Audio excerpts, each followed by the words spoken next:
Hello guys, it's Corn on the Mob at cornonthemob.com or youtube.com/corn on the mob. And I'm back today with another video. And now we're going to be covering the DeCavalcante family or the New Jersey family. Last week I covered the Savella family or the Kansas City family. And I'm taking a pretty drastic jump across the states, but the New Jersey family is pretty interesting, and it's basically the real-life Sopranos. To start off with, New Jersey is the oldest mafia family in all of the United States, and originally contested with New York families before the mafia was really established. And it also contested with Philadelphia, and New Jersey itself was split into two separate gangs based between Newark and Elizabeth. So essentially, you have a melting pot of gang wars back when the mafia wasn't fully established and it was more of just Sicilian offshoots like Black Hand organizations and stuff, kind of just big shot mobsters who weren't truly organized. At some point in time, New Jersey had gained enough power and reputation to be deemed the sixth family, right next to the other five families of New York, but nowadays it's not really looked at like that, and New Jersey has kind of been the laughingstock of New York for a long time now. Because when you think of New Jersey, you think of it being right next to New York, the Big Apple, the land of success, money, celebrities, and then you got New Jersey, which is nothing remarkable. And even comparing the mobster families, New York has always been way more prevalent than Jersey. The New Jersey family still operates today on a much larger scale than the Kansas City crime family, and they still do have some traction within Jersey, but they don't have nearly as much traction as the other New York families, and they also kind of get stomped out by other ethnic gangs like African American gangs, drug cartels, and triads, or things of that sort. So even though they still have some power in the New Jersey underworld, they're nothing like they used to be for a lot of reasons. And part of that is just that organized crime has grown in other forms besides fat Italians, and nowadays when you think of organized crime in New Jersey, the mafia probably isn't the first thing that pops into your mind unless you're an avid Sopranos watcher. Instead of having one acting boss for a long time, the New Jersey mob had three bosses called the ruling panel, and they kind of all had to come to a decision. They were like a little council, and a lot of times this didn't work out because bosses would have disagreements, or the ruling panel would have disagreements, which led to people getting whacked or kicked off the ruling panel. So even though it was meant to bring more peace, solidity, and different opinions, it kind of just fucked everyone over in the end. New Jersey had a huge amount of its family flip and turn informant around 1999, which led to the arrest and conviction of 52 whole members and associates. 45 more members and associates were arrested and convicted not long after, in the early 2000s. So when you add all of this up, you have almost 100 of New Jersey's members not only being convicted, but also like sentenced and arrested. So New Jersey did used to have far more members than it has now, which is around 40 or so made guys, or 40 or so initiated guys. But you gotta think, when you take a blow like 100 or so either made guys or valuable associates getting locked up, it really does split your power. A associate of the DeCavalcante family was responsible for a bank robbery of $1.6 million from the World Trade Center, and this associate was the one who flipped to avoid a long prison sentence. And even though he wasn't a made guy, it was truly part of the family, I think, which was due to his non-Italian heritage. He was Irish or something like that. He wasn't able to join the family, but he still was a very good informant for the FBI against the DeCavalcante family, and his robbery did not play out very well. And some DeCavalcante members were also involved in the planning of the robbery, which came back to bite them in the end. So those are most of the fun facts and little history about the family as a whole. So now I'm gonna get into the bosses. The first boss, or first notable boss, was Sam the plumber, aka the Count, which is probably the hardest mafia nickname of all time besides maybe Teflon Don, but he's walking around the Count like some undead vampire. I mean, really, this boy was the Italian Dracula. So anyways, Sam, the plumber, aka the Count, DeCavalcante, was the first, like, main boss of New Jersey. And even though there were some bosses before him, he was the one that really controlled everything. Because like I mentioned earlier, there were two gangs split between Newark and Elizabeth, and he kind of just merged them into one general New Jersey group. Sam had a lot of ties with the New York Five families, which helped him in ruling Jersey because he was backed by the most powerful mafias at the time, and smaller groups like the Elizabeth or New Jersey separate groups or other smaller mafia families that opposed them didn't really want to fight the full force of not only Jersey but New York. Sam had extremely tight political connections and also connections with power brokers, to the point where he became something like a public figure. He was walking around like a vice president or something, and everyone loved the man, when behind the scenes, you know, he was knocking people off and running illegal gambling operations. At one point though, Sam was arrested by the FBI. They only got him after eavesdropping and surveilling him for a whole 2 years. They had him wiretapped for 2 whole years and got 2 years of him talking on tape. So he was so slick and careful, it took that long for him to slip up and have a case built against him. Sam didn't try to rule from prison and retired from his boss position afterwards. The successor to Sam was Giovanni, aka John the Eagle, Ricci. And I mean, New Jersey has to have some of the hardest, coldest nicknames. I mean, you have the Count and John the Eagle. No one else is really doing it like them. But Ricci was promoted to boss after DeCavalcante's arrest, and even though it's not entirely sure when, it probably was somewhere within a couple months or a year at most.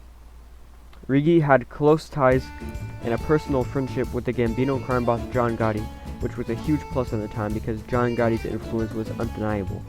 Ricci got a long prison sentence, but he was still the unquestioned boss and ran things from prison at an old age. He was arrested for extortion for 12 years, but he still ruled with an iron fist even while he was locked up. And he really did have a lot of control over the family from prison.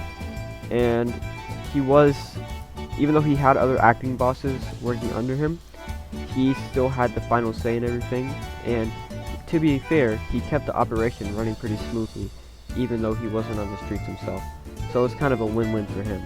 At some point though, Ricci stepped down and promoted John D'Amato to boss while Ricci was in prison. Similar to Ricci, D'Amato had close ties with John Gotti, Gambino's boss, and more so than mafia ties, he just genuinely had a personal friendship with the man, which definitely helped him stick around longer. Because if you have a personal friendship with one of the most powerful dons in the world at the time, you know, you got a lot of protection on you. And despite that though, John D'Amato did not hold his reign down for too long. He was involved in a plan with John Gotti to kill a made man and the DeCavalcante crime family, and when it was exposed that he was, it caused a lot of people within his family to dislike him, because he was siding against New Jersey with New York. It was also later discovered that D'Amato was bisexual, and that he swung both ways. He would frequent nightclubs that consisted of male strippers and prostitutes.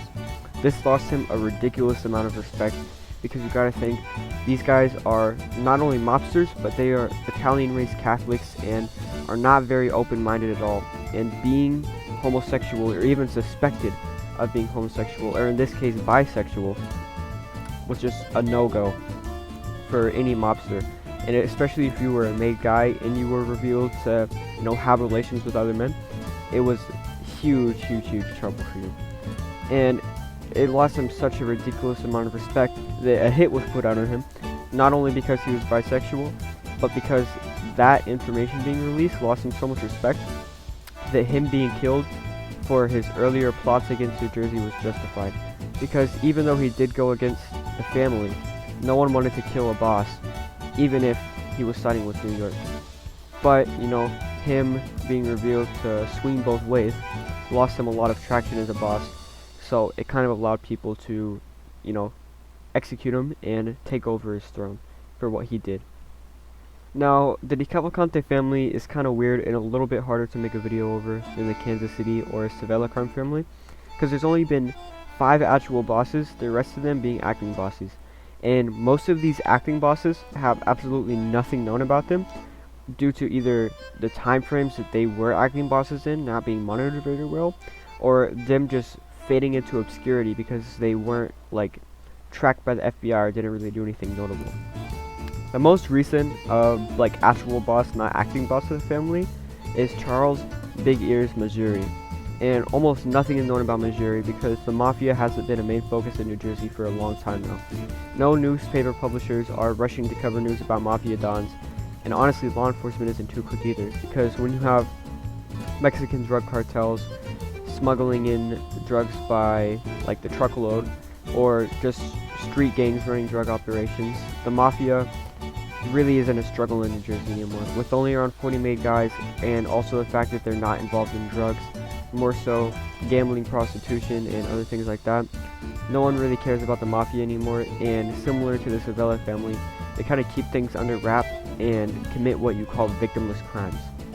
No one has been whacked because of the New Jersey Mafia in quite a while now, and honestly I don't think it will happen for a long time to come, because they just don't have that kind of power anymore. Alright, now that I've covered all the bosses and some information about them, you know I gotta rank the bosses. So starting from the very first, we have Sam DeCavalcante. Sam was, like I said, the first real boss and easily the best one. He had a lot of notoriety, power, and respect because of his ties to New York, and also got the moniker for New Jersey of the Sixth Family. New Jersey only really kept this title while under his rule, and it's because at that point in time, they basically were. Sam DeCavalcante, aka the Count, had a lot of power and respect, enough to put him up there with top dogs. Sam DeCavalcante doubled his members several times over, and basically single-handedly formed the New Jersey Mafia family, and it would likely not exist without him. And he only got locked up after being ridiculously closely surveilled for 2 whole years. He was a very careful man, not going around spending his money like John Gotti, and he wasn't really talking on wiretaps either, but you know, everyone makes mistakes, and he made his eventually. Next up is Giovanni John the Eagle Ricci. Ricci had an impressive run for the time he was boss, being able to run things from prison for as long as he did, which is honestly very uncommon, especially in the Mafia. And even though there were almost a dozen acting bosses during this time, he still had the biggest word and a tight fist over said acting bosses. He also made the New Jersey family a lot of money for a long time before officially retiring, and although there isn't too ridiculously much to be said about him, you know, he held it down. After him, we got Charles Big Ears Missouri, and Missouri has nothing known about him publicly, but I mean, that just means that he's probably doing something right. That also probably means that his criminal organization isn't too powerful, but maybe being too powerful isn't a good thing because of how the other 2 bosses above him turned out. I mean, he's out of prison, and he's probably making decent money, but all things considered, he cannot compete with things like African American gangs, Mexican cartels, Russian mafias, Chinese triads, or basically any other form of large-scale organized crime. Kinda stomps out the Italians in the modern day, and Charles Big Ear Missouri's New Jersey reign is no exception to that. In last place, we have John D'Amato, and honestly, John did not very much notable. He had close ties with John Gotti, but the only plan he had with John Gotti to hit another member of his own family failed, and also got John Gotti arrested, so it doesn't really speak too much. And he got killed not very long after being boss because it was revealed he was bisexual, and I mean, it's a shame that he went out because of that, but I mean, he's in the Mafia, what do you expect?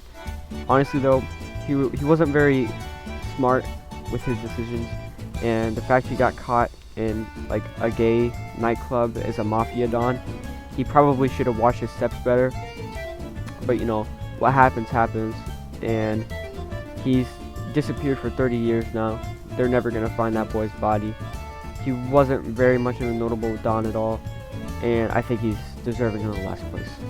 Now for an overall family rating, I'd give New Jersey like a 6 out of 10. And I say that because New Jersey had a lot of power for one point in time during the 50s through, I'd say, the 80s, maybe even into the 90s, enough to be called the sixth family. But even when they were this powerful, they were still nothing compared to the New York families and were constantly teased by them. The New York families would call them farmers, they would call them a glorified crew rather than a family, and for good reason. I mean, New Jersey could never step to New York even if they wanted to, and New Jersey always kind of had been New York's little brother, and always kind of had been the laughingstock. And nowadays, the New Jersey crime family isn't extinct, but it's not nearly as functional as it used to be. They also have had a shaky history with their bosses and have had a lot of internal issues and internal wars. So overall, I can't say I can give them anything higher than a 6 out of 10. Thank you for watching, guys. I appreciate it. Make sure to tune in next week for the Milwaukee crime family, and I hope you all have a fantastic, scrumptious, delicious day tomorrow. Goodbye.